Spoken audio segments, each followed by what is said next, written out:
Barrett Cohen back, WLSN, and I have right now with us Rob Dibble. And Rob, you said you couldn't, but I think you could push the 90 still, couldn't you, a little bit? Maybe if I threw it out of my car going 90. But no, I mean, I just turned 50, and you know, the one thing I don't ever want to look back at is thinking that I could still do something at this age. I did at 25, but my elbow's a mess, my shoulder's a mess, but my golf game's good. Yeah, that's picking up, isn't it? I want to talk about this team that you guys have had back in '90. Everybody's talking about it, okay? What's one memory that you take away? Everybody talks about the World Championship. What's one memory you take away from that team?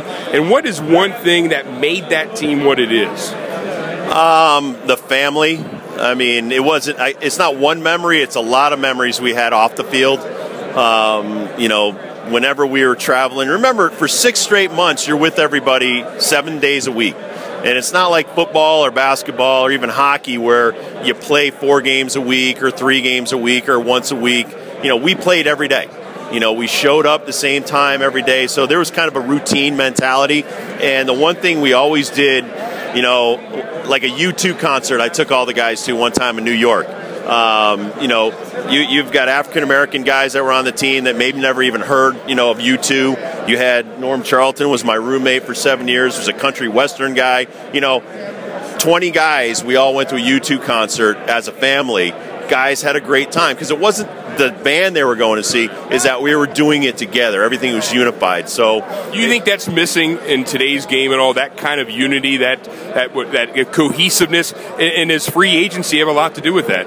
I don't think free agency ruins that. The Red Sox, and I watch every Red Sox game because I'm married to a Red Sox homer, and being from New England, I still, you know, follow them. But they had that this year. They had the blue-collar players. They had the guys that didn't care about who got the ball at the end of the game, didn't care about who got the game-winning home run, all of that stuff, and it worked for them. And so you can always put that up against the highest payroll team.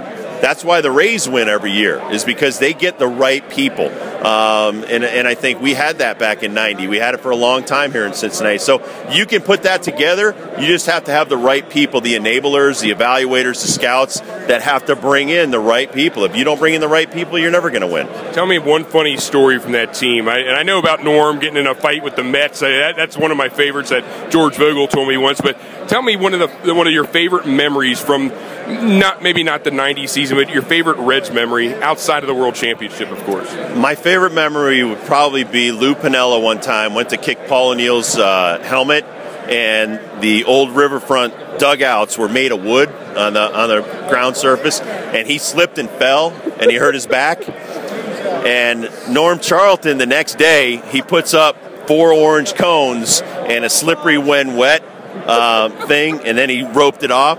And when Lou came up, everybody was already sitting on the bench waiting to see his reaction. And when Lou started busting out laughing, you knew that it was okay to laugh at it. So, you know, everybody was self-deprecating. Everybody, you know, was a part of a team thing. And I think you can build that. You just have to have the right people. Lou played a big role on that club, didn't he? Yeah, he did. You know, because Pete built the mentality, but Lou was the one that pushed the buttons. He knew how to push your buttons. The one great memory I have, and I have a lot about Lou, was the way he managed. Every day he came around and found out, how you doing personally? You know, how's your marriage? How are your kids? Everything good at home? I had a lot of problems with my first marriage, and he knew that. And he was like, listen, go home, take care of that, be back by the 5th inning, and go out there and do your job. He wanted you to be mentally prepared to do your job every day. And that's the one thing. He knew how to go around to every guy, go in the training room. We had a lot of malingerers. Every team does. He knew how to get those guys off the training table and into the lineup every day. That's something I think people miss about Lou.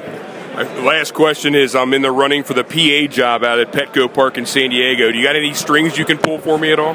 No, I'm about ready to move back east. I'm moving from L.A. to Connecticut. All right. So, but you know what? If you're going for one of those jobs, you got to be original. You got to bring some kind of, you know, snappy little deal on everybody. What are you doing now up in New England now? I'm in between radio jobs, and I'm looking at a couple of different things. But right now, I got a 3-year-old, and I got 2 kids that graduated college. So I'm trying to give them more time than worry about me right now. Priorities change now, aren't they? When you hit 50, everything changes. That's Rob Dibble. Rob, thanks a lot for joining us tonight. My pleasure.